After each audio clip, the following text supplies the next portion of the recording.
Hello दोस्तों। तो चलिए आज हम समझेंगे क्लास 12th का हिंदी है, चैप्टर नंबर 3 है संपूर्ण क्रांति, जिनका लेखक है जयप्रकाश नारायण। देखिए यूट्यूब पर थोड़ा क्लास आने में काफ़ी लेट हो गया है, क्योंकि हमें अस्वस्थ होने के कारण हमें यूट्यूब पर क्लास नहीं लेना पड़ा है। देखिए आज से क्लास अब कंटिन्यू रहेगा।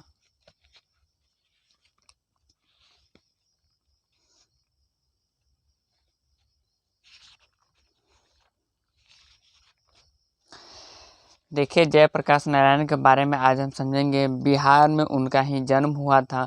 कैसे उन्होंने अपने पढ़ाई करने के लिए, उनके पास पैसा नहीं था, अमेरिका गए थे कमा कर पढ़ने के लिए। कैसे उन्होंने होटल में काम किए और दूसरे के होटल में काम किए, बर्तन साफ किए। उसके बाद उनके पास पैसा हुआ तो कैसे पढ़े, तो उसके बारे में आज हम समझेंगे।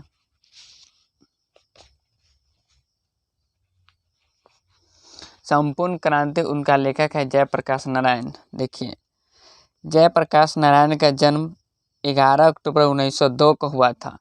आपसे क्वेश्चन में ऑब्जेक्टिव में पूछा जा सकता है कि जयप्रकाश नारायण का जन्म कब हुआ था, तो 11 अक्टूबर 1902 को हुआ था। निधन 8 अक्टूबर 1979 को हुआ था। ऑब्जेक्टिव में क्वेश्चन तो यह था, सीधा सीधा बनता है कि जयप्रकाश नारायण का निधन कब हुआ था, तो 8 अक्टूबर 1979 को हुआ था। जन्म स्थान सिताब दियार गांव, उत्तर प्रदेश, बलिया और बिहार के सारण जिले में हुआ था। जयप्रकाश नारायण बिहार के निवासी थे। सत्या दीवार गांव, उत्तर प्रदेश, बलिया और बिहार के सारण जिले में हुआ था। आपसे ऑब्जेक्टिव टाइम में फिर ये भी क्वेश्चन पूछा जा सकता है कि जयप्रकाश नारायण का जन्म बिहार के किस जिले में हुआ था, तो बिहार के सारण जिले में हुआ था।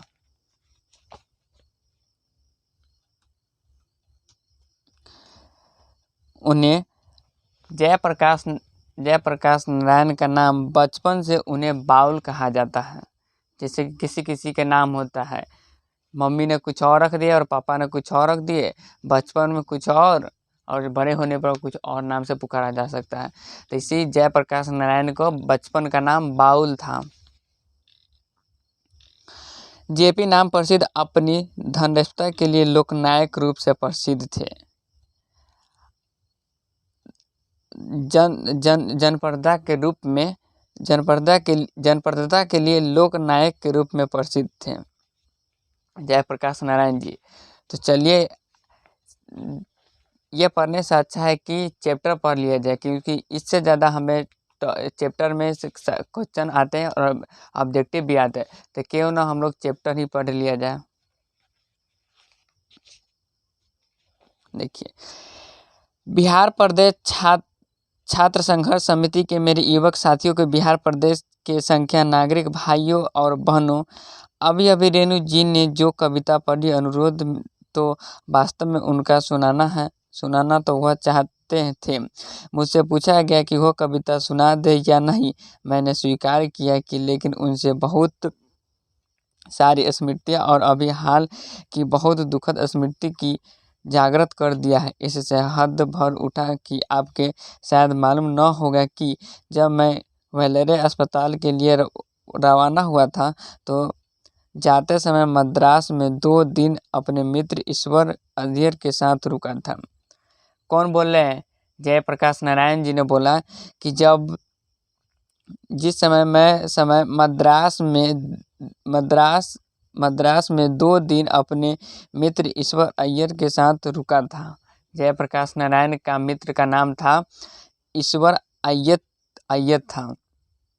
वहाँ दिनकर जी गंगा बाबू मिलने आए थे, बल्कि गंगा बाबू के साथ ही रहते थे। दिनकर जी बड़े प्रसन्न दिखे। उन्होंने अभी हाल की अपनी कुछ कविताएं सुनाई और मुझसे कहा कि आप जो आंदोलन शुरू किया है, जितनी मेरी आशाएं हैं आपसे लगी थी,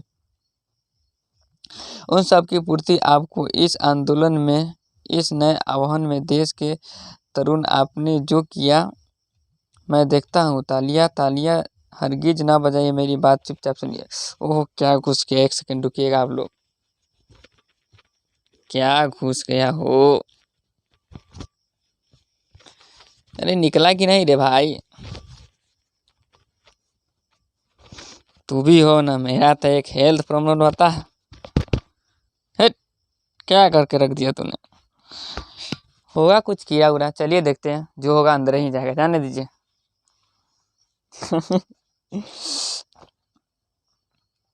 जयप्रकाश नारायण जी कहते हैं कि मुझे तालियां नहीं बजाओ, तालियां बजाना ही है तो अपने खुशी के बल पे बजाओ। मैं कह रहा हूँ, वो नहीं कह रहा है, जो अपना एक दो लाइन हम भी जोड़ देते हैं। देखिए, अब मेरे मुंह से आप हुंकार नहीं सुनेंगे, लेकिन जो कुछ विचार आपसे कहूँगा वे विचार हुंकार से भरे होंगे। क्रांतिकारियों के विचार होंगे जिन पर अमल करना आसान नहीं होगा। अमल करने के लिए बलिदान करना होगा कष्ट सहना होगा, गोली और लाठियाँ सामना करना होगा, जेलों में भरना होगा, जमीन कुकरियों होगा। यह सब होगा, यह क्रांति मित्रों और संपूर्ण क्रांति है। यह कोई विधानसभा का विघटन कहीं आंदोलन नहीं है, वह तो एक मंजिल है जो रास्ते में दूर जाना दूर जाना दूर जाना है। जवाहरलाल नेहरू के शब्दों में अभी भी है। ऑब्जेक्टिव में आपसे क्वेश्चन पूछा जा सकता है, VVI ऑब्जेक्टिव हम क्वेश्चन बता रहे हैं, आप लोग इसको नोट करते जाइएगा। आपसे बोर्ड में ऑब्जेक्टिव भी क्वेश्चन पूछा जाता है और हर हाल में पूछता है। देखिए, किसने कहा था मंजिल में रास्ते बहुत दूर जाना है? किसने कहा था मंजिल में रास्ते बहुत दूर जाना है? जवाहरलाल नेहरू ने। शब्दों में अभी न जाने कितने मीलों को इस देश को जनता को जाना है, उस स्वराज में प्राप्त करने के लिए जिसके लिए देश के हजारों लाखों जवान कुर्बानियां दी है, जिसके लिए सरदार भगत सिंह के साथ बंगाल के सारे क्रांतिकारी, साथ ही महाराष्ट्र के साथ देश भर की क्रांतिकारी हमारे भगत सिंह हैं, अपने इस देश के लिए सीधे फांसी के फंदे पर लटक गए। खुदीराम बोस इस देश के लिए फांसी के फंदे पर लटक गए। देखिए, जो देश से सच्चा प्यार करते हैं वो फांसी के फंदे पर लटक गए। आज हम लोग बिहार में क्या जातिवाद पर लड़ते हैं, फलाना यह है वह है, फलाना जाति, कह रहे जात पात छोड़िए, देश के लिए लड़िए।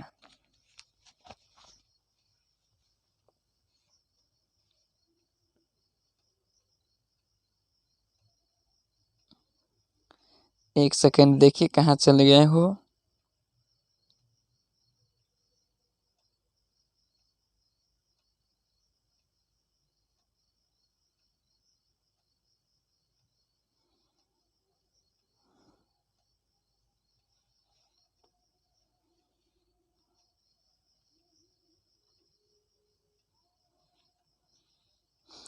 भगत सिंह, उनके साथ ही बंगाल के सारे क्रांतिकारी, साथ ही महाराष्ट्र, साथ ही देश भर के क्रांतिकारी सभी गोली खा कर निशाना बने, या तो फांसी पर लटकाए गए, जिस स्वराज के लिए लाखों लाखों देश की जनता को बार बार जेलों को भरती रही।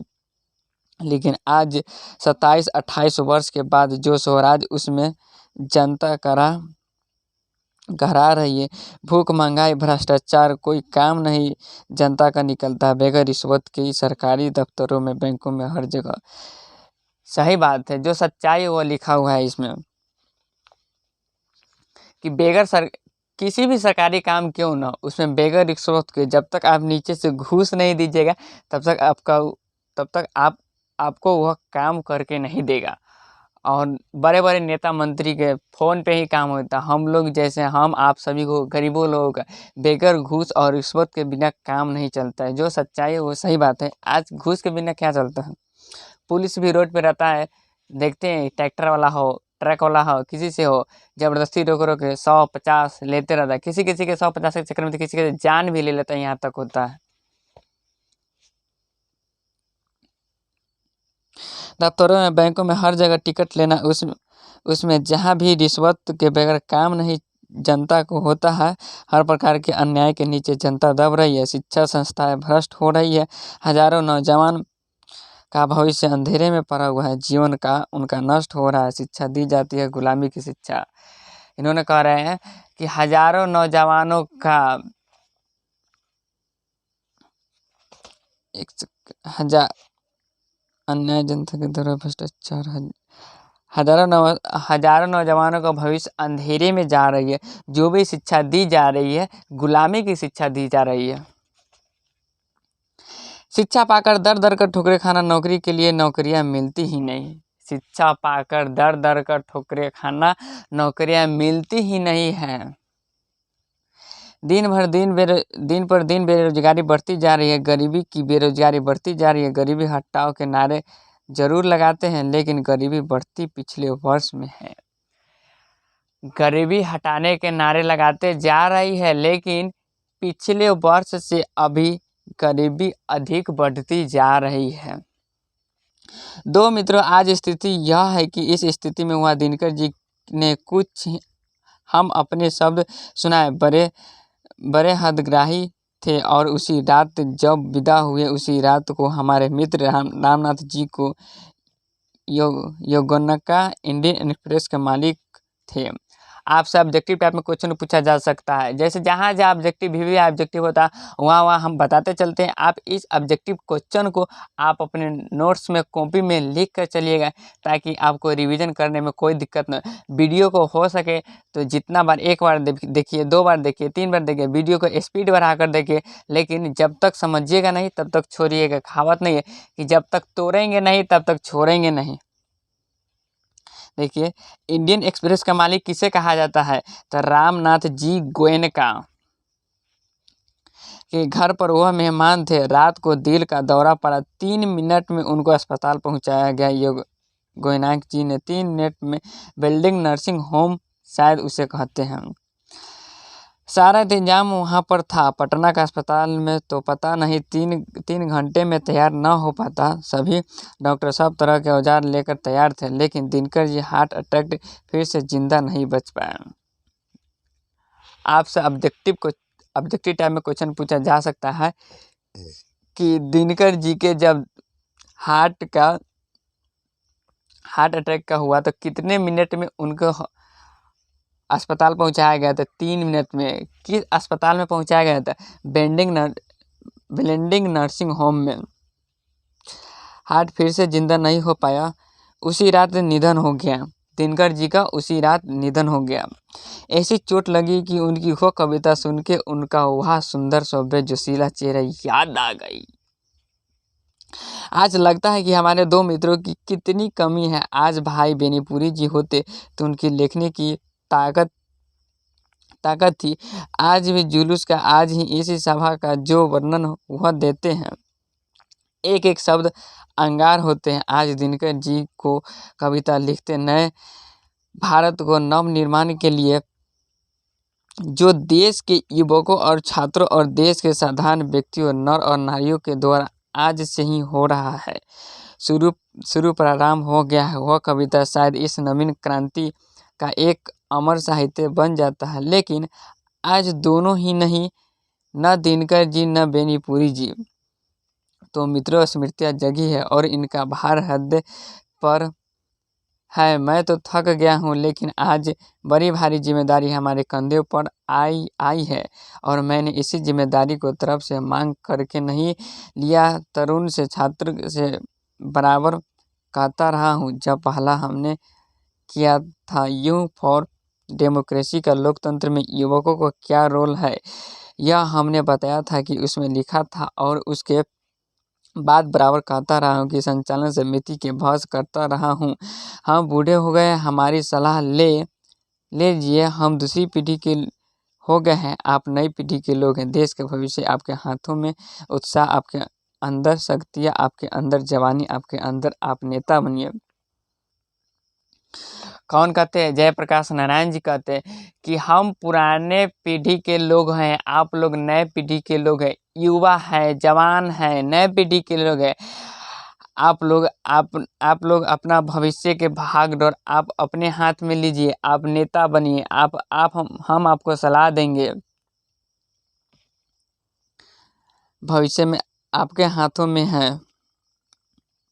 उत्साह है, अंदर शक्तियाँ है, आपके अंदर जवानी है।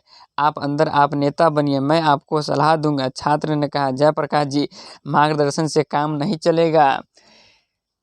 छात्रों ने कहा, छात्रों ने कहा, जयप्रकाश जी, मार्गदर्शन से काम नहीं चलेगा, आपको नेतृत्व स्वीकार करना पड़ेगा। मैं टालता रहा, लेकिन अंततः कॉलेज जाते समय मैंने उनके आग्रह की स्वीकार करते समय मैंने अनुभव किया कि अपनी अयोग्यता का और नम्रतापूर्वक यह स्वीकार किया। परंतु छात्रों से भी आप सबसे भी यह अनुरोध है कि नाम के लिए मुझे नेता नहीं बनना है। जयप्रकाश नारायण जी ने छात्रों से यह अनुरोध करते हैं कि मुझे नाम के लिए नेता नहीं बनना है। मुझे सामने खड़ा करके और कोई हमें टिक्के करे पीछे से कि क्या करना है। जयप्रकाश नारायण, तुम्हें इस नेतृत्व को कल छोड़ देना चाहूँगा। जयप्रकाश नारायण जी ने कहते हैं कि कोई हमें आगे खड़ा कर दे और पीछे से बोले कि तुम्हें क्या करना है, नहीं करना है, अगर दूसरे कोई मुझे सजेशन दे तब मैं नेतागिरी छोड़ दूंगा। सुनूंगा सबके, लेकिन करूंगा अपना। इसीलिए अगर तुम्हें ही नेता बनना है तो तुम नए युग के युवा हो, जवान हो, खून में उबाल हो, तुम नेता बनो, मुझे नहीं बनाओ। लेकिन छात्रों ने कहा कि जयप्रकाश नारायण जी, आपको मार्गदर्शन से काम नहीं चलेगा। इसीलिए जयप्रकाश नारायण को बनाया गया। सबकी सलाह लूंगा, तालियां नहीं बात सुनूंगी। जयप्रकाश नारायण जी ने कहता हूँ जयप्रकाश नारायण जी ने कहता है, सबकी सलाह लूंगा, तालियां नहीं बात सुनिए, बात समझिए, सबकी बात सुनूंगा। छात्रों का बात जितना ज़्यादा होगा, जितना भी समय मेरे पास होगा, उनसे बहस करूंगा, समझूंगा और अधिक से अधिक उनकी बातों को स्वीकार करूंगा, आपकी बात को स्वीकार करूंगा। जन संघर्ष समितियों की, लेकिन फैसला मेरा होगा। इस फैसले की इनको मानना होगा और आपको मानना होगा। तब तो इस नेतृत्व का कोई मतलब, तब यह क्रांति सफल हो सकती है, और नहीं तो आपस में झगड़े में, बहस में पता नहीं कि हम किधर बिखर जाएंगे और क्या नतीजा निकलेगा। बहुत दिन सार्वजनिक जीवन हूँ। 1921 में जनवरी महीने में इसी पटना कॉलेज IAS का विद्यार्थी था। हमारे साथ हमारे निकट के साथ थी। वे सब कुछ छात्रवृत्ति पाने वाले थे। मुझे छात्रवृत्ति मिलती थी। सब अव्वल दर्ज के क्रीम थे उस समय विद्यार्थी में, और हम सब ने एक साथ ही गांधी जी आवागमन पर असहयोग किया था। असहयोग करने के बाद करीब 1.5 वर्ष यूं ही मेरा जीवन बीता। चूंकि मैं इंसान का विद्यार्थी था, तो राजेंद्र बाबू के सचिव या मंत्री या मित्र या जो कहिए मथुरा बाबू, उनके जमात बाबू फूलदेव सहाय वर्मा ने उनके पास भेज दिया गया। फूलदेव बाबू के साथ और उनकी लेबोरेटरी में, उनकी प्रयोगशाला में कुछ प्रयोग करो और उनसे कुछ सीखो। महान मदन मोहन मालवीय जी के लिए मेरे हृदय में पूजा का भाव है, परंतु हिंदू विश्वविद्यालय में भी दाखिल होने के लिए मैं तैयार नहीं था, क्योंकि सरकारी रुपये, सरकारी एड मदद की विश्वविद्यालय को मिलती थी। स्वतंत्र नहीं था, वह पूर्ण रूप से राष्ट्रीय विद्यालय नहीं था। मैं किसी विद्यालय में नहीं गया। बिहार विद्यापीठ मैंने परीक्षा दी IAS की। आपसे ऑब्जेक्टिव टाइम में क्वेश्चन पूछा जा सकता है कि जयप्रकाश नारायण जी ने ISSC की परीक्षा किस विद्यालय में दी? तो बिहार विद्यापीठ में दी थी परीक्षा। कि पास तो करना ही था, पास कर गया। उसके बाद बचपन में जब हाई स्कूल में था, मैंने स्वामी सत्यदेव भाषण सुने थे। अमेरिका के बारे में कोई धनी घर का नहीं हूँ, थोड़ी सी खेती, और पिताजी नहर विभाग के जिलाधर, बाद में रेवेन्यू असिस्टेंट हुए। नॉन गजेट अफसर थे। उनकी हैसियत नहीं थी कि वह मुझसे अमेरिका भेज दे। मैंने सुना था कि अमेरिका में मजदूरी करके लड़के पढ़ सकते हैं। कौन बोले ये बात? जयप्रकाश नारायण जी ने कहते हैं कि मुझे पिताजी के पास उतने हैसियत नहीं थे कि मुझे अमेरिका भेज दे पढ़ने के लिए, लेकिन मैंने कई आदमियों के मुंह से मैंने यह बात सुने थे कि अमेरिका में विद्यार्थी मजदूरी कर पढ़ सकते हैं। यहीं से उनकी मजदूरी की बात स्टार्ट होता है।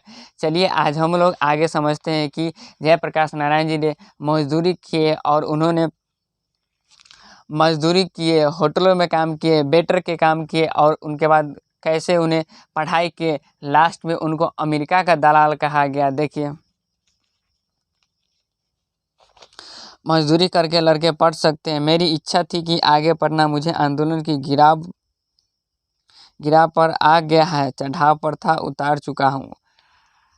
जयप्रकाश नारायण जी ने कहते हैं कि इच्छा थी कि आगे पढ़ना, मुझे आंदोलन की गिराव पर आ गया है, मुझे आंदोलन की गिराव पर आ गया है, चढ़ाव पर था, उतर चुका है। चढ़ाव पर था लेकिन उतर चुका है।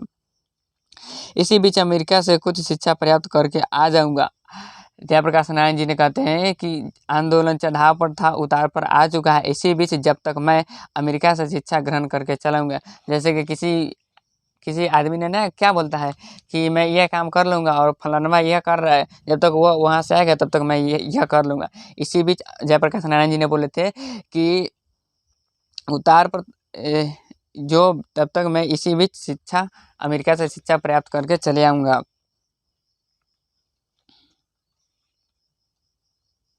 इसलिए अमेरिका गया। कुछ लोगों हमारे पता नहीं कि उन्हें किस नाम से पुकारे, मुझे आज वर्षों से गालियाँ देते हैं। जयप्रकाश नारायण जी ने कहते हैं कि इसी बीच अमेरिका गया। कुछ लोग हमारे पता नहीं उन्हें किस नाम से पुकारे, पता नहीं मैं किस नाम से पुकारे, मुझे आज वर्षों से गालियाँ देते रहे हैं। कितनी गालियाँ मुझे दी गई है, क्योंकि अमेरिका में मैंने पढ़ा, इसलिए अमेरिका का दलाल बना हूँ। जयप्रकाश नारायण जी ने कहते हैं कि मैंने अमेरिका में पढ़ा हूँ, इसीलिए मैंने अमेरिका का दलाल बना हूँ। देखिए, कोई जाता है पढ़ाई करने के लिए, किसी का दलाल बना दिया जाता है। निक्सन के दो तार जयप्रकाश की हो गई हार, नारे लगाने लगे। जयप्रकाश के नारे लगाने लगे। निक्सन की दो तार, जयप्रकाश की हो गई हार। मित्रों, अमेरिका में बागानों में मैंने काम किया, कारखाने में काम किया, लोहे की कारखानों में काम किया, जहाँ जानवर मारे जाते थे। देखिए क्या बोले जा रहे हैं कि बागानों में काम किए, कारखानों में काम किए, लोहे के कारखानों में काम किए, जहाँ पर जानवर मारे जाते थे वहाँ पर भी काम किए। आज हम लोग हैं, एक चूहा भी मर जाता था, मैं उस रास्ते से नहीं जाऊंगा। उन कारखाने में काम किया। जब यूनिवर्सिटी के पढ़ा तो छुट्टियां में काम करके इतना कमा लेता था कि कुछ खाना हम 3-4 विद्यार्थी मिलकर पकाते थे। इतना कमा लेते थे कि कुछ खाना 3-4 विद्यार्थी मिलकर पकाते थे और सस्ते में हम लोग खा पी लेते थे। एक कोठरी कई आदमी मिलकर रह लेते थे। एक कोठरी होता है, जैसे कि पहले के ज़माना में कोठली बोया था, आज तो डिजिटल इंडिया हो, कमरा, रूम। पहले तो कोठलिए ना बोला जाता था। हो आदमी मिलकर रह लेते थे, रुपया बचा लेते थे, कुछ कपड़े खरीदने की, कुछ फीस के लिए, और बाकी हर दिन परिवार को भी छुट्टी नहीं। 1 घंटा रेस्ट में होटल में या बर्तन धोया या वेटर का काम किया तो शाम को रात का खाना मिल गया, दिन का खाना मिल गया। किराया कहाँ से मकान का हमको आया बराबर। 2-3 लड़के। कितने वर्ष तक 2 चारपाई नहीं थी, कमरे में 1 चारपाई पर मैं और एक कोई न कोई अमेरिकन लड़का रहता था। हम दोनों के साथ सोते थे, एक रजाई हमारी होती थी। इसी गरीबी में पढ़ा हूँ। इतावर ने दिन या कुछ और टाइम में यह जो होटल का काम किया उसके छोड़कर जूते साफ करने का काम शुरू कर दिए। देखिए, जयप्रकाश नारायण जी ने कहते हैं कि होटल के काम किए, वेटर के काम किए, लोहे कारखाने में काम किए, कारखाने में काम किए। ये सब काम करने के बाद इन्हें में संडे के दिन में 1 घंटा होटल में काम करना पड़ता था। कुछ पैसे आ जाता था खाने के लिए, फीस भरने के लिए, कपड़ा खरीदने के लिए। इन्हें चारपाई पर, खटिया जिसको बोलते, खटिया पर सोने के लिए एक रजाई इनको था, और जो किसी भी अमेरिकन लड़का इनके साथ सोने आता था उसका भी था। आज तो दीवान पलंग चाहिए सोने के लिए। जूता भी साफ किए, जूते साफ करने का काम शुरू कर दिया। साइन पार्लर में उससे ले करके कमोड साफ करने का काम होटलों में करता था। वहाँ जब BA पास कर लिया, स्कॉलरशिप मिल गई, तो 3 महीने के बाद असिस्टेंट में हो गया। डिपार्टमेंट का यूनिवर्सिटी का क्लास लेने गया तो कुछ आराम से रहा। इसी बीच इन लोगों ने पूछा मेरा इतिहास, ये जानते हैं, जानकार मुझे गालियाँ देते हैं। जयप्रकाश नारायण जी ने कहते हैं कि ये मुझे इतिहास जानते हैं, ये जानकर भी मुझे गालियाँ देते हैं।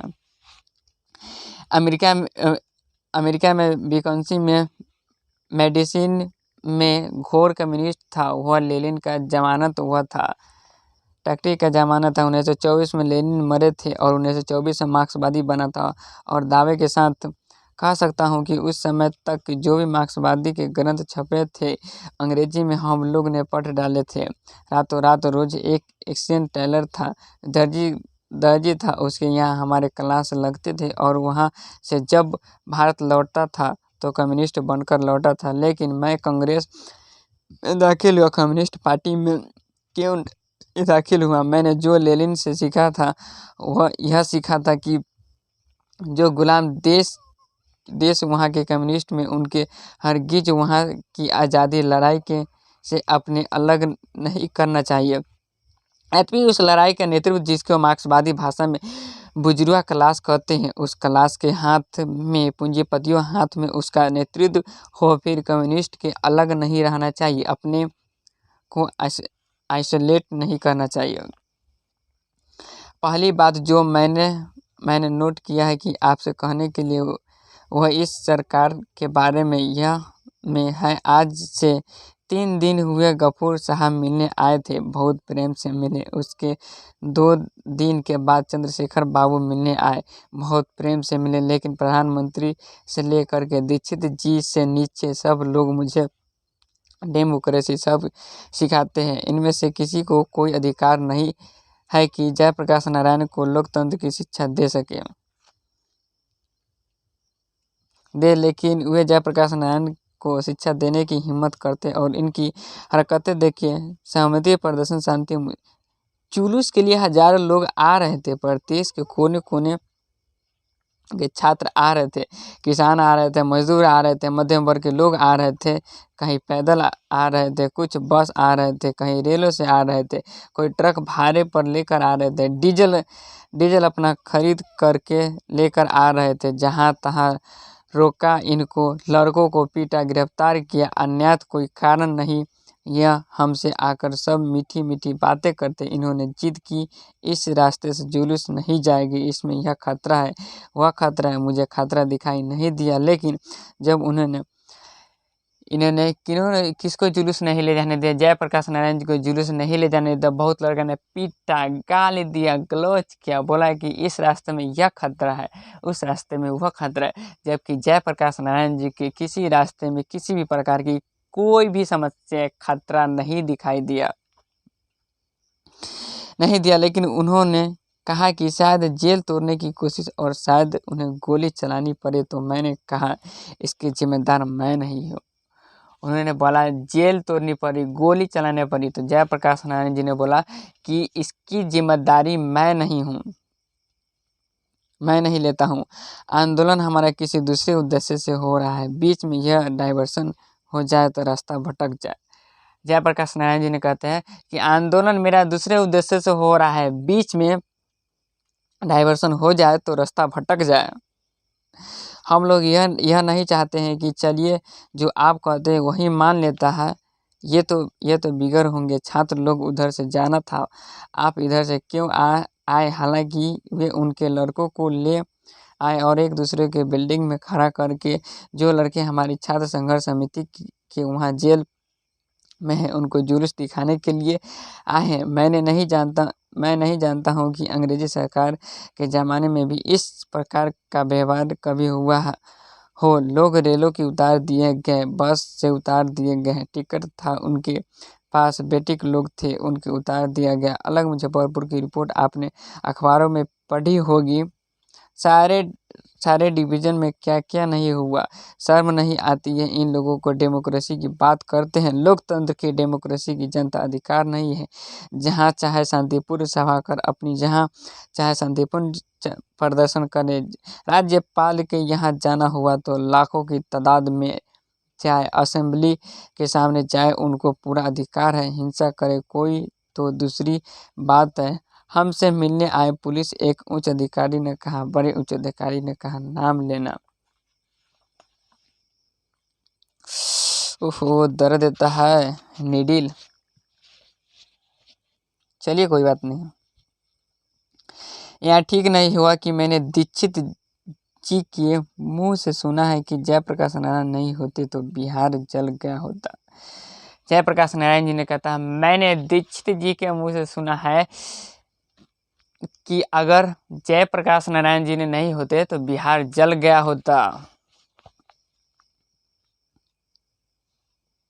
जब जयप्रकाश नारायण के बारे में ऐसा आप सोचते हैं तो जयप्रकाश नारायण के लिए सारा क्यों न होता है। उनके नेतृत्व में यह प्रदर्शन, यह सभा होने वाली क्यों लोग को रोकते हैं। आप जनता के घबराते हैं। आप जनता के आप प्रतिनिधित्व किसकी तरफ से शासन करने बैठे हैं। आप आपकी हिम्मत की लोगों को पटना आने की रोक ले। उनकी राजधानी है, आपकी राजधानी यह है। यह पुलिस वालों का देश है, यह जनता का देश है। यह डूब जाना चाहिए। इन लोगों को ऐसी नीचता का व्यवहार, बहुत कठोर शब्द का प्रयोग कर रहा हूँ मैं, कठोर शब्द का प्रयोग नहीं करता, लेकिन यह नीचता का व्यवहार है कि अगर कोई डेमोक्रेसी का दुश्मन है तो लोग दुश्मन जो जनता का शांतिमय कार्यक्रम में बाधा डालते हैं, उनकी गिरकाटियाँ करते हैं, उन पर लाठी चलाते हैं, गोलियां चलाते हैं। यह डेमोक्रेसी का, इसे बदलना चाहिए। जनता जयप्रकाश नारायण छात्र युवकों, क्योंकि जो भी आंदोलन इस देश में आज उठेगा उसका नेता युवक रहेगा, छात्र रहेगा, इसमें कोई संदेह नहीं है। हमको मित्र, एक बात तो यह कहनी थी कि मैं जानता हूँ कि डॉक्टर रहमान यहाँ बैठे होंगे तो कुछ चिंता में पड़े होंगे। इस जोर से बोलने पर असर मेरे हृदय पर बुरा होगा। मैं भी समझता हूँ कि अब जरा अपने को भी बांध लूँगा। चलिए थोड़ा सा पानी पी लेते हैं।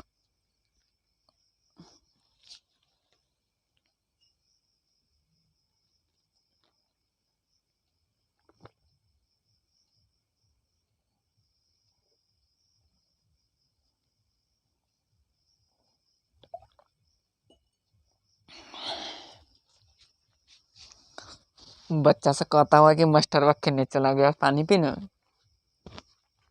दरअसल बात ये है ना कि हमारे बुजुर्ग जो होते हैं ना, दादा दादी, बोलते हैं कि जब भी पानी पीना चाहिए तब बैठकर पानी पीना चाहिए, इसीलिए मैंने बैठकर पिया हूँ। वैसे ना रहते तो पी लेते, ऐसा थोड़ी ना उन्हीं की बात मानेंगे। चलिए देखिए, अभी हाल में मैं बेलवेरे में था तो हमारे परम मित्र और स्नेही उमाशंकर जी को दीक्षित पटना आए थे। उन्होंने मेरे संबंध में कुछ अच्छी बातें कही, साथ साथ कई प्रश्न उठाए। मेरा उनका बहुत पुराना संबंध है। 32-33 का आंदोलन जो चला था उसमें वह अंडरग्राउंड बम्बई में वह रहते थे, अंडरग्राउंड में नेता थे, और सदानंद जी ने जो फ्री प्रेस की मालिक भी थे उसकी स्थापना की थी। उन्होंने उनको ब्रेन ऑफ बॉम्बे कहा था। मुझे भी कोई बड़ी पदवी थी पर मैं अपनी प्रशंसा नहीं करूँगा। उस समय दीक्षित जी ने हमारा परिचय और हमारी घनिष्ठ मित्रता हुई। अंडरग्राउंड जमाने की जो मित्रता होती है वह ठोस होती है, चाहे हमें कहीं रहा हुआ कहीं वह ठोस रहती है। उसके बाद हम एक दूसरे को मित्र आज तक बने हुए हैं। कुछ ऐसे मित्र हैं जिनके भाव अच्छे, हमारे पुराने मित्र जो सोशलिस्ट पार्टी में थे या जो नहीं भी थे, चाहते तो जयप्रकाश नारायण और इंदिरा जी कुछ मेल मिलाप हो। तो मित्रों को मेरा किसी व्यक्ति से झगड़ा नहीं है, किसी व्यक्ति से झगड़ा नहीं है, चाहे वो इंदिरा जी हो या कोई हमें तो नीतियाँ से झगड़ा है, सिद्धांत से झगड़ा है, कार्य से झगड़ा है। जो नीतियाँ से झगड़ा है, कार्य से झगड़ा है। जयप्रकाश नारायण जी ने कहते हैं, मुझे कोई मित्र से नहीं झगड़ा है, कोई मित्र से नहीं झगड़ा है, या किसी से हमें झगड़ा नहीं, हमें तो कार्य से झगड़ा है, नीतियाँ से झगड़ा है। जो कार्य गलत होंगे, जो नीति गलत होगी, जो सिद्धांत प्रसिद्ध गलत होंगे, पॉलिसी गलत होंगी, चाहे वह कोई भी करे मैं विरोध करूँगा। जो कार्य गलत होगा, जो नीतियाँ गलत होगा, जो सिद्धांत गलत होगा, जो फिलॉसफी गलत होगा, पॉलिसी गलत होगा, मैं उस पर विरोध करूँगी तो करूँगी। जयप्रकाश नारायण जी ने यह बात बोलते हैं।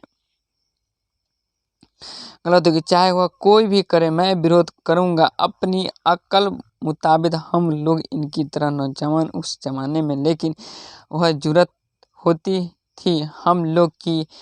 बापू के सामने हम कहते थे कि हम नहीं मानते हैं बापू यह बात, और बापू में इतनी महत्ता थी कि इतनी महत्ता थी कि बुरा नहीं मानते थे, फिर भी बुलाकर हमें प्रेम से समझाते थे तो उनकी भी आलोचना की है मैंने। उस जमाने में तो घोर मार्क्सवादी था, बाद में लोकतांत्रिक समाजवादी बना, किंतु बापू की मृत्यु बाद कई वर्षों के बाद 1954 में सौंदर्य में आ गया। बिहार में जवाहरलाल जी थे, एक बड़े भाई थे। मैं उनका भाई कहता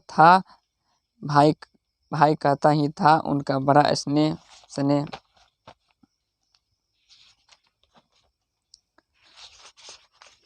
बस थोड़ा सा है, एक पेज आज ख़त्म ही करेंगे।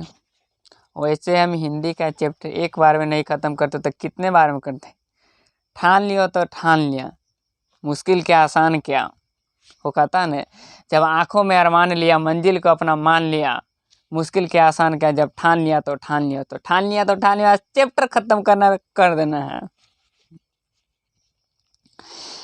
था हमारे ऊपर, पता नहीं क्यों मुझे वह मानते थे बहुत। मैं उनका बड़ा आदर और प्रेम करता था, लेकिन उनकी कटु आलोचना करता था। उन्हें भी बड़प्पन था। अक्सर तो उन्हें हमारी आलोचना का बुरा नहीं माना, लेकिन पटना में फायरिंग कर जो मैंने बयान दिया था, मैंने मानता हूँ कि बहुत सख्त भाषा का मैंने प्रयोग किया था, उस पर वह बहुत नाराज हुए। लाल बहादुर जी ने कश्मीर के मामले में कुछ किया उन्होंने, मैंने उनकी भी आलोचना की, उनको तार भी दिया। यह बहुत गलत काम आपने किया है। इससे कश्मीर के सवाल को हल करने में आपको दिक्कत होगी। थोड़े ही दिनों में 18 महीनों में वह चल बसे। देश का दुर्भाग्य। इंदिरा जी से भी जो मेरे मतभेद है, जवाहरलाल जी के साथ जो मतभेद थे, उनसे कहीं ज़्यादा गंभीर और सीरियस। जवाहरलाल जी से राष्ट्रपति नीतियों के संबंध में, स्वराष्ट्र के संबंध में अधिक उनसे हमारा मतभेद नहीं था कि तिब्बत मामले में मतभेद था, चीन के मामले में था, हंगरी के मामले में था। और मैं कोई गर्व नहीं करता हूँ कि मैंने उस समय की आलोचना की। हंगरी के सामने में जो कुछ कहा था जवाहरलाल जी के बाद में मानना पड़ा कि तिब्बत के बारे में मेरी बात तो नहीं मानी उन्होंने, लेकिन जब चीन के उनके धोखा दिया तो उस धोखे के कारण उनके हृदय को ऐसी चोट लगी कि 2 वर्षे में चले गए, संभल नहीं सके थे। ऐसा घाव लगा जब चीन के आक्रमण कर दिया तो वह कभी उम्मीद नहीं करते, यह आशा नहीं करते थे कि चीन ऐसा करेगा, तो थोड़ी इनकी गलती थी। पर राष्ट्रपति नीतियों के संबंध में मतभेद था, उनसे अंतर्दर्शी प्रश्न में नहीं था उतना मतभेद।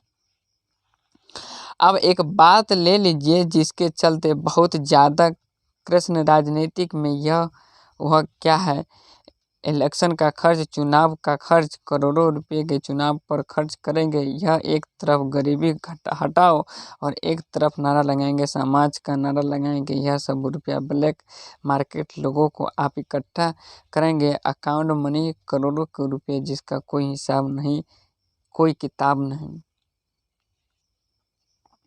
देखिए यही कह रहा है कि अब एक लीजिए कि करोड़ों रुपये चुनाव में खर्च किए जाएंगे। देखिए हमारे यहाँ बिहार में क्या होता है कि जब ग्रामीण इलाका में चुनाव होता है, मुखिया, वार्ड नंबर, सरपंचों को 5 साल पर एक 5 उंगली कैसे करेगा प्रणाम, अपने ही कमल छाप, अपने ही गाड़ी वैन छाप। चाचा देखे के है पीछे से 5-7 गो आदमी से खड़ा रहेगा। अच्छा चाचा प्रणाम। चाचा हमारा बउआ हमारा वृद्धा पेंशन ना मिले है, लिखो। अच्छा मिल जाए 2-3। अब 5 साल के बाद कहाँ गया वो पता नहीं चलेगा। नाला कौन नाला, ड्राम नाला, पेट नाला, सड़क कुछ नहीं बनने वाला। फोन किया था, कहाँ है? अभी फोन किया, बाद में बात करते हैं। दिल्ली अभी हम मुख्यमंत्री से बात कर रहे हैं, सामने मीटिंग में बैठे हुए हैं, ऐसे बात करता है। बिहार में सबसे ज्यादा है तो जातिवाद, इसीलिए जात पात पर वोट मत दीजिए। इंसान को अच्छा शिक्षित को चुन कर दीजिए। मैं तो यही बात सबसे कहना चाहता हूँ।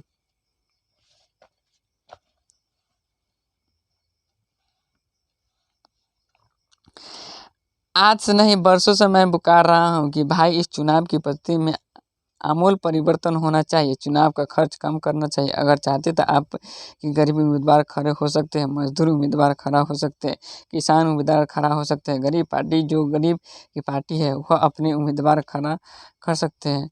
सुनता है कोई प्रेस रिपोर्ट से पता चलता है कि इस आंदोलन के दौरान दलहीन लोकतंत्र के स्थान करना चाहता हूं कि दलहीन लोकतंत्र के सौंदर्य विचार का मुख्य राजनीतिक सिद्धांत और उस विचार का प्रचार पिछले वर्षों में मैं करता रहा हूं। ग्राम सभाओं में आधार पर दलहीन प्रतिनिधित्व स्थापित हो सके तो इसका प्रयत्न भी करता हूं, परंतु वर्तमान आंदोलन के संदर्भ में मैंने दलहीन लोकतंत्र का जिक्र कतई नहीं किया है। फिर भी मेरे पुराने विचार को लेकर जनता को, विशेषकर बुद्धिजीवियों को में काफ़ी भ्रम फैलाया गया है। केवल अपने कम्युनिस्ट भाइयों को भरवा कर प्रचार की सफाई के लिए इतना ही कहूँगा कि दलहीन लोकतंत्र का मार्क्सवाद था। लेनिनवाद के मूल उद्देश्यों में है, यद्यपि वह उद्देश्य दूर का है। मार्क्सवाद के अनुसार समाज जैसे जैसे साम्यवाद की ओर बढ़ता जाएगा वैसे वैसे राज्य स्टेट का क्षय होता जाएगा और अंततः एक स्टेटलेस सोसाइटी का कायम होगी। वह समाज अवश्य ही लोकतांत्रिक होगा, बल्कि उसी समाज के लोकतंत्र का सच्चा स्वरूप प्रकट होगा। वह लोकतंत्र के निश्चय दलहीन होगा। जब स्टेटलेस सोसाइटी शासन मुक्त समाज बनता जाता है तो वह शायद ही दलयुक्त होगा। आश्चर्य है कि कम्युनिस्ट बंधुओं को अपने इस मूल के सिद्धांत का विस्मरणीय होगा। जहाँ तक वर्तमान आंदोलन का प्रश्न है कि मेरी यह अन्य किसी की, न छात्रों की, न विपक्षी राजनीतिक दलों की, न सौंदर्य सेवकों की यह कल्पना है कि इसमें दलहीन लोकतंत्र पैदा होगा, विधानसभा का विघटन हो जाएगा तो 6 महीनों या वर्षों भर में फिर चुनाव होंगे जो वर्तमान कानून या चुनाव प्रणालियों के अनुसार होंगे। विधानसभा के विघटन में संभावना हो तो यही कि वर्तमान कानून तथा नियम आदि के अंतर्गत ही पुनर्विवेचन होगा। इसीलिए प्रश्न उठता है कि जैसा कि पिछले सप्ताहों में कई बार उठा है कि उस हालत के विधानसभा का विघटन से क्या लाभ होगा। मुझे खेद के इसका उत्तर पिछले दिनों में मैंने बार बार दिया है, पर उसके समझने की कोशिश थोड़े ही लोगों ने की है। इसलिए बार बार मुझसे यह सवाल होता है कि जयप्रकाश नारायण वर्तमान चुनाव की पद्धति और विधानसभा के चुनाव में कौन सा विकल्प पेश कर रहे हैं। मेरा अपना विकल्प चूंकि नए ढंग के हैं, जो घिसे पीटे राजनीतिक चिंतन के विभिन्न, इसलिए वह लोग की समझ नहीं आता है। अगर यह कह दूं कि मेरा विकल्प यह है कि मैं इस आंदोलन के संघर्ष में एक नई पार्टी का निर्माण करूंगा, तो तब लोग मेरी बात आसानी से समझ लेंगे।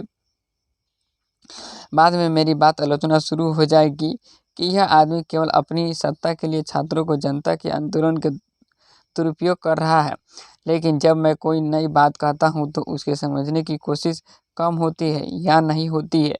तो क्या मेरा कहना संक्षेप में यह है कि आज की परिस्थिति में आम मतदाता को केवल इतना ही अधिकार पर्याप्त है कि वह चुनाव अपना मतदान करे, परंतु मतदान प्रक्रिया न तो स्वस्थ और स्वतंत्र होती है। उम्मीदवार के चयन में मतदाताओं का हाथ होता है और न चुनाव के बाद अपने प्रतिनिधित्व का उनका कोई अंकुश ही रहता है। इन कमियों को दूर करने का प्रयत्न कर रहा हूँ। अपना देश पिछड़ा हुआ है, इसीलिए बावजूद इसके लिए हमने लोकतंत्र की स्थापना की है। अपना देश पिछड़ा हुआ है, इसीलिए हम लोगों ने लोकतंत्र की स्थापना किए हैं। विकसित देशों के लोकतांत्रिक समाज में जो प्रभावती शक्तियाँ यानी परस्पर एक दूसरे को प्रभावित करने वाली शक्तियाँ होती है, जनमत जो प्रबल प्रभाव प्रतिनिधियों पर निरंतर पड़ता है, जो स्वतंत्र और शाही प्रेस पत्र पत्रिकाओं के रोल होते हैं, शिक्षित समुदाय का जो वैचारिक और नैतिक असर होता है, इस सारे इंफ्रास्ट्रक्चर के यानी जनता और शासन के बीच संरचना का यहाँ नितांत अभाव है। ऐसी स्थिति में हमारा लोकतंत्र केवल नाम मंत्र का रह जाता है। इस पूरी अंतर्निहित संरचना का इंफ्रास्ट्रक्चर का निर्माण तो एक दिन में नहीं हो सकता है, परंतु उसके अभाव में आम जनता या मतदाता मतदान के सिवा कोई भी पार्ट का अदा नहीं कर सकता है, जिसके परिणाम स्वरूप मंत्री तथा विधायक निरंकुश और स्वच्छ किए जाते हैं और जनता का किसी प्रकार का अंकुश उन पर नहीं रहता, सिवा इस भय के अगले चुनाव में जनता यदि चाहे तो उनके वोट नहीं दे, परंतु यह भय भी रुपया, जाति, बल प्रयोग, विद्याचरण आदि के कारण निष्पक्ष हो जाता है। अब चूंकि प्रदेश छात्र युवकों साधारण जनता का जागृत हो गई है, यह आगे देखिए। मैं इससे पहले ही बता दिया हूँ कि बिहार में ज़्यादातर लोग जाति पर वोट देते हैं, पैसा पर बिक जाते हैं। रातों रात यहाँ पर बैंक बैलेंस हो जाता है और वोट बिक जाते हैं। सारी तक कहीं तो 500-500 रुपया है। क्या आपको 500 की कीमत है? अब तो उस लायक आदमी कि 500 में आप बिका जाते हैं और 500 में बिकने के कारण दूसरे को जाकर वोट दे देते हैं। अरे 500 में क्या बिकेगा? 500 में बिक रहे हैं तो पूरे 5 साल के लिए बिका रहे हैं। 100 रुपये साल, 100 रुपये साल से जोड़ लीजिए, आपको कै रुपया का रोज पड़ा। उससे ज़्यादा तो आप खा कर फेंक देते होइएगा मिठाई वगैरह। इसीलिए मैं कहता हूँ कि जो भी वोट देने के अच्छे इंसान को चुनिए, जातिवाद पर कभी मत जाइए। वोट दे दिया, बिहार में तो खास कर तो शराब बंद है, और दर जगह जाइए शराब पी दे दिया, बांट दिया, फलानवे के वोट दिया ना तो कुछ घर पे जाके अपना बीवी को बोलती है सब बढ़ रही है और कुछ नया चाहती है, वर्तमान परिस्थिति में परिवर्तन चाहती है। अतः इस परिस्थिति का लाभ उठाकर मैं चाहूँगा कि आज भी असंगठित जनता उसमें ऐसी शक्ति आ जाए कि वह सही आदमी का चुनाव कर सके। जनता का ऐसे संगठित शक्ति आ जाए कि वह सही आदमी का चुनाव कर सके, जिससे ज़्यादातर मेरा पिछड़ा हुआ बिहार विकास हो सके। मैं कहता हूँ चुनाव के बाद अपने प्रतिनिधित्व का आचरण पर यथासंभव अंकुश रख सके। इस संबंध में मेरे कुछ सुझाव, एक तो यह एक कि जब विधानसभा का अगला चुनाव हो तो हमारी छात्र संघर्ष का जन संघर्ष समितियाँ मिल करके आम राय से अपना उम्मीदवार खड़ा करे, अथवा जो उम्मीदवार खड़े किए जाएंगे उनमें से किसी को मान्य करेंगे। यदि समितियों के बीच आम राय नहीं होती है तो हम कोई ऐसा रास्ता बनाए जिससे आपसे फूट हुए बगैर की समितियाँ अपना उम्मीदवार खड़ा कर सकेंगे या किसी एक उम्मीदवार को अपनी मान्यता दे सकेगी। इस प्रकार के चुनाव में जनता का एक बहुत बड़ा पार्ट होगा, यानी जनता और छात्रों को संघर्ष समितियाँ उम्मीदवार को चयन में अपना महत्वपूर्ण रोल अदा करेंगे। दूसरी बात यह की जाएगी कि उम्मीदवार अमुक चुनाव के क्षेत्र में जीतेगा।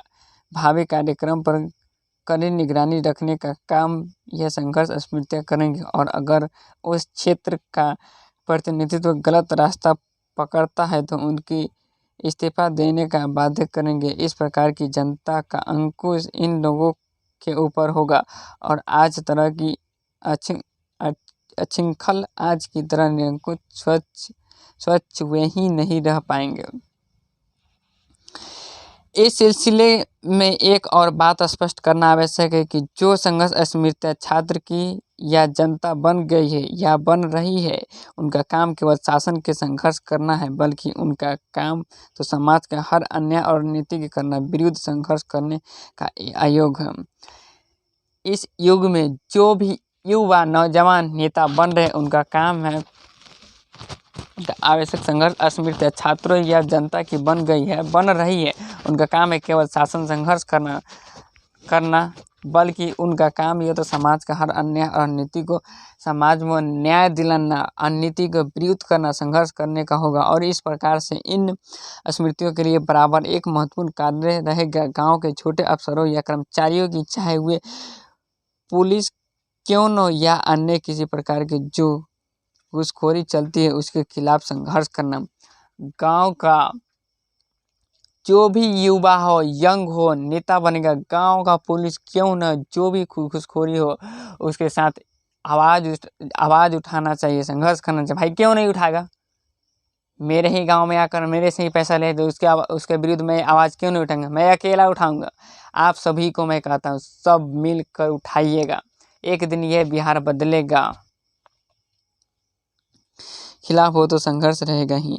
साथ साथ जिन बड़े किसानों के बेईमानी या फर्जी बंदोबस्त की, उनका भी विरोध स्मृतियाँ करेंगे और उनके दुरुस्त करने के लिए संघर्ष करेंगे। गांव के तरह तरह के अन्याय होते हैं। मेरी कल्पना है कि यह स्मृतियाँ उन अन्यायों को भी रोकेंगी। इस प्रकार की जनता के या छात्रों के निर्दलीय संघर्ष स्मृतियाँ अस्थायी रूप से कायम रहेगी और केवल लोकतंत्र के लिए ही नहीं बल्कि सामाजिक, आर्थिक, नैतिक क्रांति के लिए अथवा संपूर्ण क्रांति के लिए एक बहुत बड़ा महत्वपूर्ण कार्य करेंगे। तो चलिए दोस्तों, इसी प्रकार आज चैप्टर हो गया समाप्त। वीडियो में थोड़ा काफ़ी ज़्यादा लेट हो गया, मुझे लगता है कि 10 दिन से ज़्यादा हो गया, मुझे कुछ अस्वस्थ होने के कारण। वैसे हम अपना ज़्यादा अस्वस्थ कारण किसी को बताते ना, आप तो देख ही सकते हैं क्या लगा हुआ है। कैसे मैं बताऊँ? ऐसे देख सकते हैं ना, बताते तो कहते कि मास्टरवा क्या लगाया हुआ है, कुछ बताता नहीं है। इसीलिए मैं इस वीडियो में बस इतना ही चाहता हूँ। वीडियो यूट्यूब पर आने में बहुत ज़्यादा काफ़ी लेट होगा, लेकिन इतना ज़्यादा नहीं लेट होना चाहिए। आपसे मैं चाहूँगा कि वीडियो डेली अपलोड कंटिन्यू होता रहेगा। तो जय हिंद, मिलते हैं नेक्स्ट क्लास में। जब तक के लिए thank you, goodbye bye.